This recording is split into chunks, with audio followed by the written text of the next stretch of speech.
तो आज हम पढ़ने जा रहे हैं अपनी अर्थ के बारे में।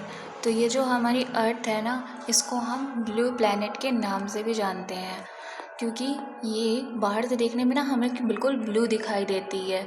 और सबसे बड़ी बात ये कि ये सबसे डेंसेस्ट है। मतलब ये जो प्लैनेट है ना, इसमें डेंसिटी बहुत ज़्यादा है। कुछ ऐसे भी प्लैनेट हैं जो सिर्फ गैसेस से बने हुए हैं या उनमें डेंसिटी कम है, लेकिन जो अर्थ है ना, हमारा सबसे ज़्यादा ठोस प्लैनेट है। इसकी जो सरकमफ्रेंस की बात करें तो वो है लगभग 40,232 किलोमीटर। और इसके एरिया की बात करें तो टोटल एरिया है 510 मिलियन स्क्वायर किलोमीटर। और जो इसकी एवरेज डिस्टेंस है कहाँ से, सन से, तो इसकी एवरेज डिस्टेंस ना सन से है 149 मिलियन किलोमीटर, लगभग 150 मिलियन किलोमीटर। अब ये अर्थ और जो हमारी सन का है उसके बीच में काफ़ी चीज़ें आती हैं। जैसे एक हमारा फिनोमिना होता है पेरिहीलियन। पेरिहीलियन एक ऐसा फिनोमिना होता है जब अर्थ सन के एकदम नियरेस्ट पोजीशन पे होता है। और ये जो पेरिहीलियन होता है ना, ये हर साल होता है 3 जनवरी को। मतलब पेरिहीलियन कब है, जब सबसे पास में है, पी से पास, पी से पेरिहीलियन। तो यहाँ पे क्या है, और लगभग जब 147 मिलियन किलोमीटर की डिस्टेंस पे होता है तब हमारा क्या होता है, ये पेरिहीलियन। और वहीं एक हमारा फिनोमिना होता है जिसे कहते हैं हम एपीहीलियन। इसमें क्या होता है ना, सन अर्थ से सबसे ज़्यादा डिस्टेंस पे होता है। और ये जो घटना होती है ना, ये हर साल जुलाई 4 के लगभग आती है, ठीक है। और इस टाइम जो सन है ना, वो लगभग 152 किलोमीटर दूर रहता है। ओवरऑल एवरेज दूरी हम माने तो सन की अर्थ से जो है वो 149 मिलियन किलोमीटर है। जस्ट बिकॉज क्योंकि जो अर्थ के जो सन है उसके जो अर्थ है ना, वो कैसे रिवॉल्व करती है, तो एक ऑर्बिटल शेप में, इलिप्टिकल शेप में ये मूव करती है। तो कभी अर्थ जो है वो सन के पास में रहती है और कभी अर्थ सन से दूर रहती है। दैट्स वाई ये पेरिहीलियन और एपीहीलियन की जो फिनोमिना है वो होता है। और जो अर्थ का अगर कहा जाए कि क्या यहाँ पर शेप है, तो ये पूरा का पूरा एक एलिप्सॉइड टाइप का है, थोड़ा स्फेरिकल है पूरा। मतलब अगर देखा जाए तो पूरा का पूरा स्फेरिकल है, लेकिन ये थोड़ा सा फ्लैटेंड भी है, कहीं से ये चपटा हुआ है, और कुछ ये जो पोल्स पे है वो थोड़ा सा चपटा हुआ है, ठीक है। और यहाँ पर ना जो सेंटर वाला पार्ट है ये थोड़ा सा उभरा हुआ है।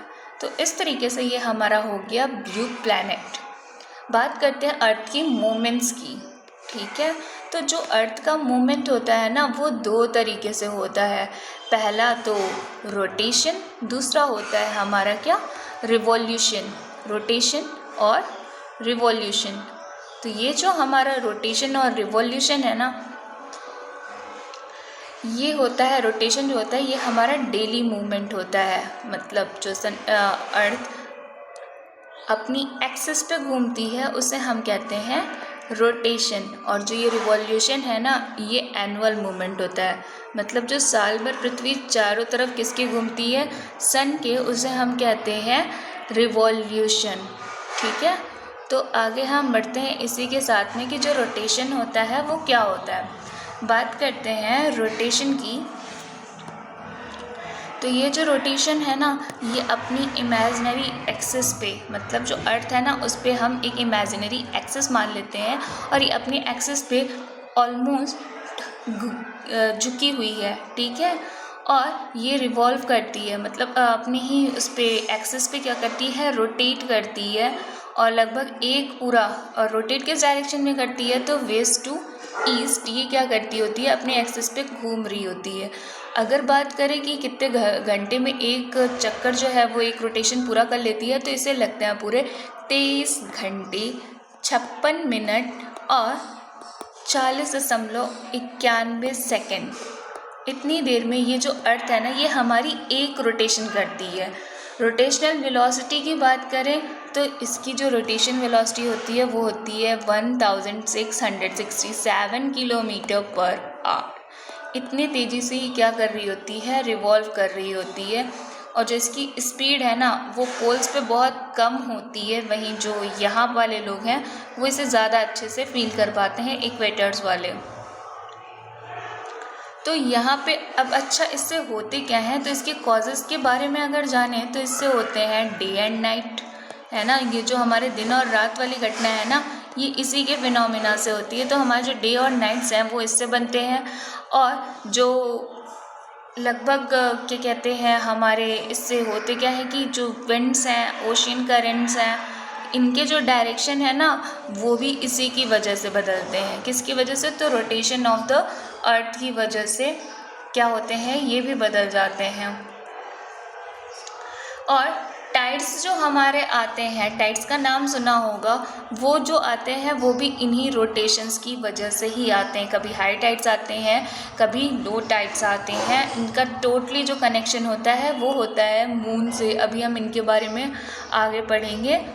Well, the longest day in north hemisphere is 21 जून। ठीक है, तो ये नॉर्दर्न हेमिस्फीयर जो है हमारा, इसमें सबसे बड़ा दिन अगर कोई है तो वो है 21 जून का। और अगर सबसे ज़्यादा शॉर्टेस्ट डे पूछें तो वो है 22 दिसंबर।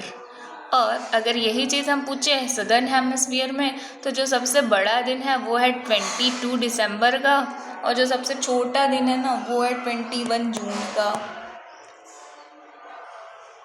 तो इस तरीके से हमारे नॉर्थ और सदर्न हेमिस्फीयर क्या है, नदर्न और ये वाला पोर्शन और ये वाला पोर्शन, एक नॉर्थ एक साउथ है। डेज और जो नाइट्स हैं वो लगभग इक्वेटर पे एक ही जैसे होते हैं। मतलब अगर 12 घंटे का दिन है तो 12 घंटे की रात होगी, ऐसा ऑलमोस्ट इक्वल होता है। लेकिन वही अगर हम पोल्स की तरफ जाते जाएं तो डे और नाइट के बीच में काफ़ी डिफरेंस देखने को मिलता है। बात करते हैं अब हम रिवॉल्यूशन की। जो अर्थ में रिवॉल्यूशन होता है, तो अर्थ जो है ना वो सन के चारों तरफ इलिप्टिकल ऑर्बिट, ये इलिप्टिकल शेप है, इसमें घूमती रहती है। और लगभग इसकी जो एवरेज वेलोसिटी है ना घूमने की वो है 29 मैं यहाँ अर्थ बना देती हूँ डिफरेंट पोजीशंस पे। So here the earth, and ये 29.79 किलोमीटर पर सेकेंड है। The earth takes 365 days 5। अब इसकी बात करें तो ये पूरा कितने टाइम में कर लेती है, तो ये 365 डेज 5 आवर्स और 48 मिनट में ये अपना एक चक्कर सन के चारों तरफ काट लेती है। अब इससे होता क्या है ना कि कभी कभी जो ये 5 आवर एंड 48 मिनट्स वाला कैलकुलेशन है ना वो 4 सालों में ना बढ़ जाता है। मतलब 4 सालों में क्या हो जाता है कि एक दिन कंप्लीट कर लेता है। तो जब हमारा 4th ईयर आता है ना तो हर साल एक एक्स्ट्रा डे बचता है, और उसी एक्स्ट्रा डे को हम कहते क्या हैं, तो ये हमारा हो जाता है 29 फरवरी। आपने एक नोटिस किया होगा जो 29 फरवरी है वो हर ईयर आती है, हर ईयर नहीं आती बल्कि 4 साल में एक बार देखने को मिलती है, और उसी को हम कहते हैं एक लीप ईयर। तो रिवॉल्यूशन ऑफ अर्थ की बात करें कि इससे हमें क्या क्या देखने को मिलता है, तो जो ये हमारे सीजन्स चेंज होते हैं ये होते हैं किसकी वजह से, रिवॉल्यूशन ऑफ द अर्थ की वजह से। ठीक है, और यहाँ पर जब डिफरेंट सीजन्स आते हैं तो जो डे और नाइट का टाइम होता है वो भी काफ़ी वेरिएबल होता है। मतलब कभी डेज बड़े होते हैं, कभी नाइट्स बड़ी होती हैं, तो इसकी वजह से ये होता है। और विंड बेल्ट्स जो होती हैं वो भी हमारी क्या होती हैं, इससे चेंज हो जाती हैं। कभी हमारी जो डायरेक्शंस है विंड्स की वो चेंज हो जाती हैं। मतलब कुछ सीजन में किसी और साइड से हवा चल रही होती है और कुछ सीजन में अलग साइड से हवा चल रही हैं। डिटर्मिनेशन ऑफ लैटिट्यूड्स, तो इसकी वजह से क्या है, जो लैटिट्यूड्स हैं उनका जो हीट टेम्परेचर है वो भी चेंज हो जाता है। हालांकि अभी हम लैटिट्यूड्स की बात करेंगे, ये लैटिट्यूड्स और लॉन्गिट्यूड्स क्या होते हैं, तो इसकी वजह से ये सारी चीज़ें होती हैं। और बात करें कि अब इंक्लाइंड एक्सिस कैसे होता है, तो ये जो है ना ये लगभग अगर अर्थ की एक्सिस जो हमने बताया कि अभी झुकी हुई है तो वो कितने डिग्री पर झुकी हुई है, तो ये झुकी हुई है जो हमारी वो है 23.5 डिग्री पे। 23.5 डिग्री जो है इस पे अर्थ क्या है, इंक्लाइंड है। अगर हम बात करें कि ये लगभग अपने प्लेन से लेंगे तो ये कितने पे है, ऐसे अगर हम इससे ये वाले एक्सिस से लेंगे तो कितने पे है ये, तो फिर ये 66 डिग्री का बनाएगी, 66.5 डिग्री का, ठीक है। और वैसे अगर यहाँ से लेंगे परपेंडिकुलर से लेंगे तो ये कितने का बनाएगी, तो ये 23.5 डिग्री पे ये इंक्लाइन दिखाएगा, ठीक है। सीजन्स की बात करें तो सीजन्स जो है ना वो सीजन्स की बात करते हैं तो लगभग जो क्लाइमेटिक कंडीशंस हैं वो चेंज होती रहती हैं। 4 सीजन्स आते हैं हमारे पास में, 4 सीजन, जिसमें आता कौन कौन सा है, स्प्रिंग आता है, समर, और अपने इंडिया की बात कर रहे हैं, समर है और ऑटम है और विंटर है।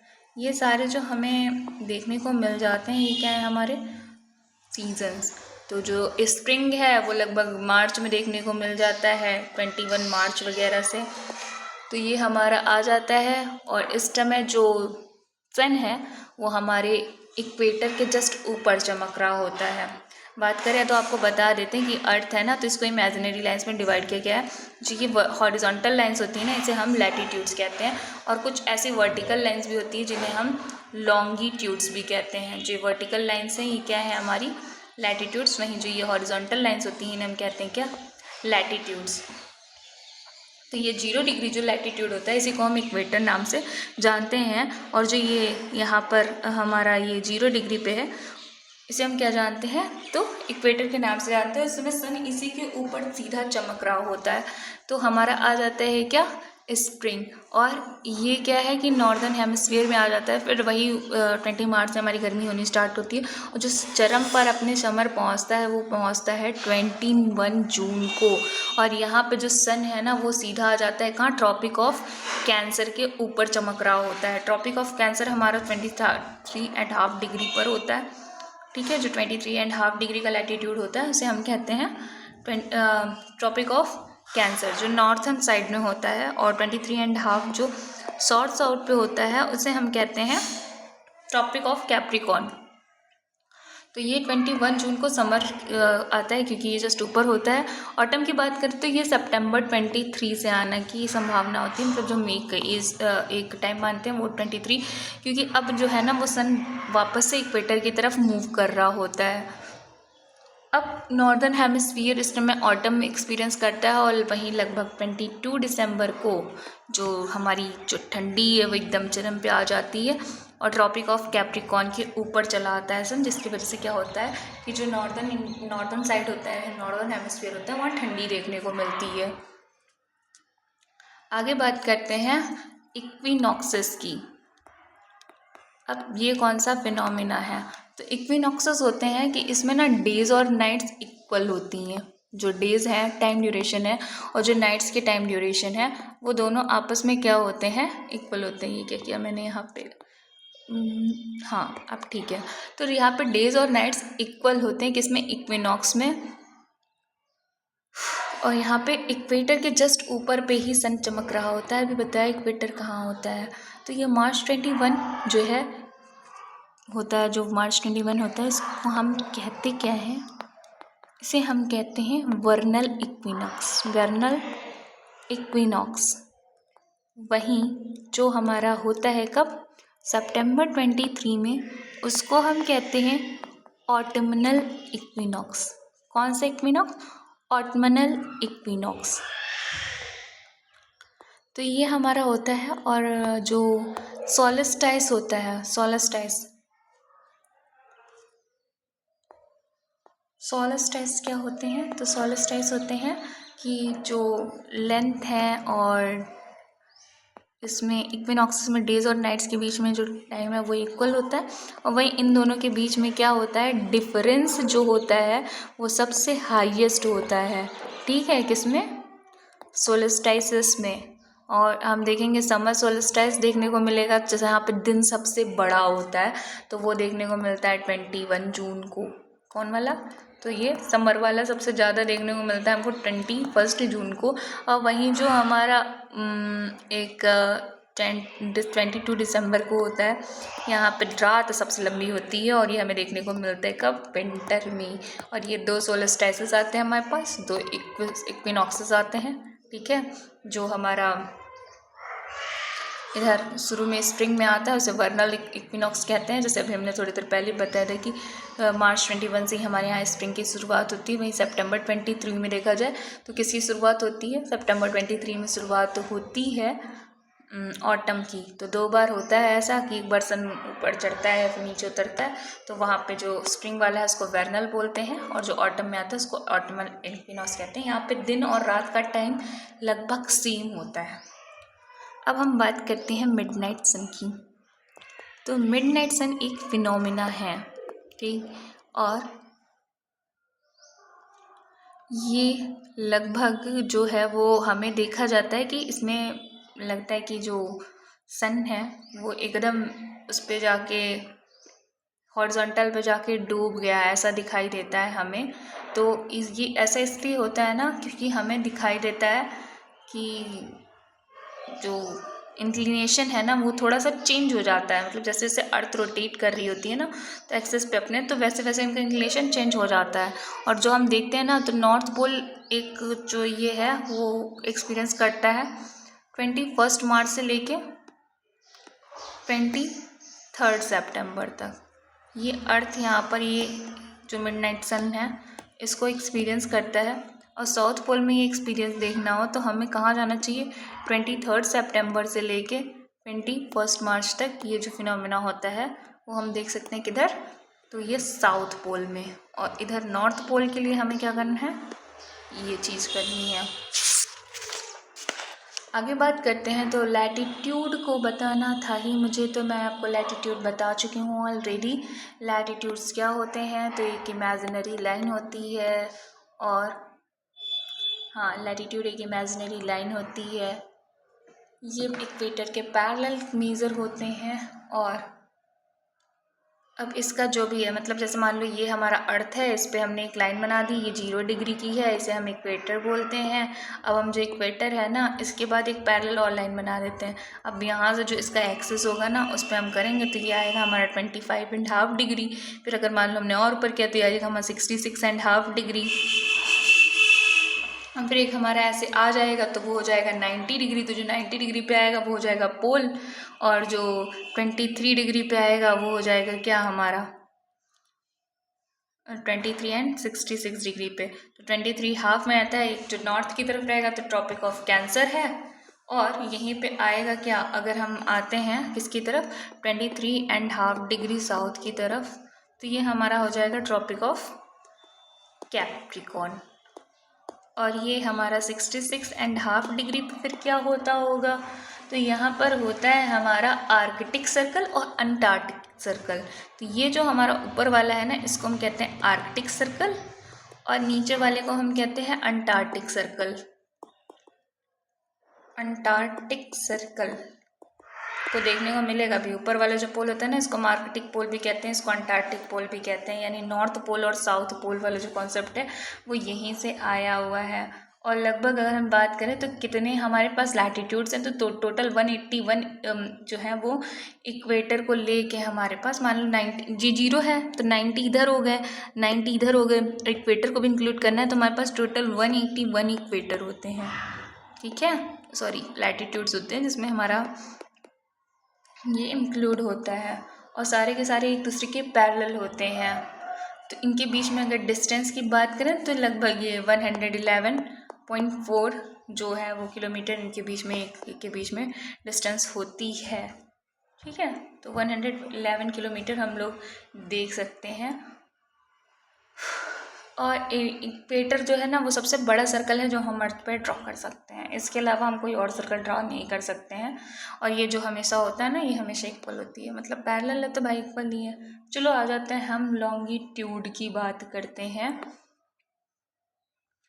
लॉन्गिट्यूड का बताया, जो वर्टिकल लाइन होती है वो हमारी क्या है, अर्थ पे जो वर्टिकल इमेजिनरी लाइन है वो है हमारी जो, वो क्या कहते हैं भाई, इसको कहते हैं हम लोग लॉन्गिट्यूड, जो वर्टिकल लाइन्स हैं। अब वर्टिकल लाइन्स देखो यहाँ पे क्या हो रही है, मिल रही हैं, यहाँ पे नहीं मिल रही हैं, यहाँ पे सबसे दूर है। तो जो सबसे ज़्यादा वाली डिस्टेंस होगी वो 11 किलोमीटर की होगी। अच्छा, सबसे कम वाली होगी ना, वो तो 0 ही हो जाएगी, उसमें तो कोई है ही नहीं। जैसे यहाँ पे है तो वहाँ पे कुछ है ही नहीं। ठीक है, तो ये मैक्सिमम डिस्टेंस हो गई और ये मिनिमम डिस्टेंस हो गई। यहाँ पे भी इसका भी वो इसी सेंटर से रखा जाता है। सी 180 पे जाएगा, अगर ये बीच वाली लाइन गई तो ये 180 डिग्री पे जाएगी, 0 डिग्री पे जाएगी बोल दो इसको।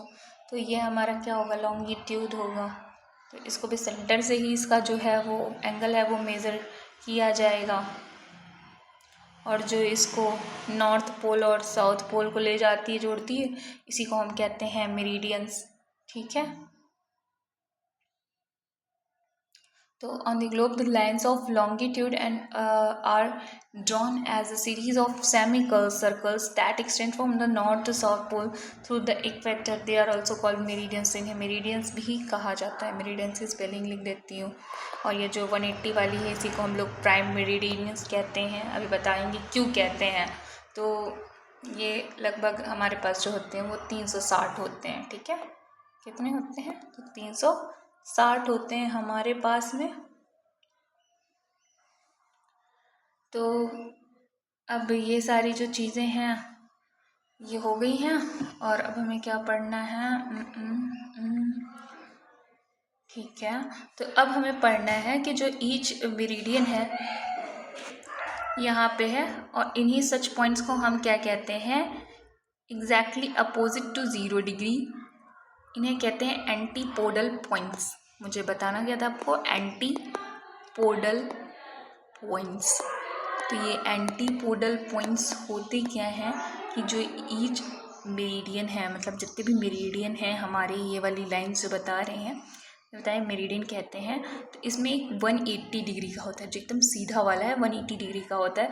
ये इंटरनेशनल डेट लाइन, मतलब जो हम पूरे देश का टाइम लाइन डिसाइड करते हैं ना, वो टाइम डिसाइड करते हैं, उसी इंटरनेशनल टाइम लाइन के थ्रू डिसाइड करते हैं।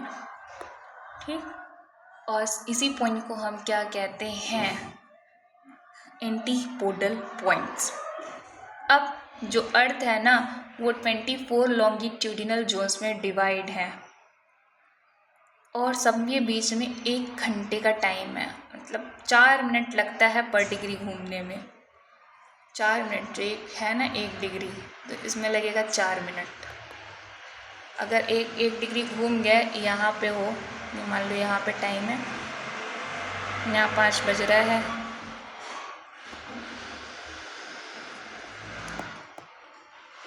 यहाँ 5 बज रहा है, मान लो ये वाली लाइन है, यहाँ 5 बज रहा है, और ये डिग्री तुमने एक मूव की तो यहाँ बन जाएंगे 5:04। मतलब सेम, यहाँ 5 बज रहा है तो यहाँ 5:04 बज रहा होगा। इसी से हम क्या करते हैं, टाइम कैलकुलेट करते हैं। ठीक है, और कितने जोन्स में डिवाइड है, 24 लॉन्गिट्यूडिनल जोन्स में ये हमारा डिवाइड है। अभी हम पढ़ेंगे आगे लॉन्गिट्यूडिनल जोन्स के बारे में। वेल, यहाँ पर हमें क्या करना है, इतना जानना है कि 4 मिनट लगते हैं 1 डिग्री में खिसकने में। ठीक है, हमने बताया यहाँ पे कि कितना डिग्री है, यहाँ पे कितना डिग्री है, इस तरीके से हमें बताना है इस चीज़ को। फिलहाल लॉन्गिट्यूड एंड टाइम, ये हम सारी चीज़ें जो है वो नेक्स्ट में पढ़ेंगे। यहाँ पे थोड़ा लॉन्ग हो रहा है, तो आई होप ये आपको पसंद आएगा।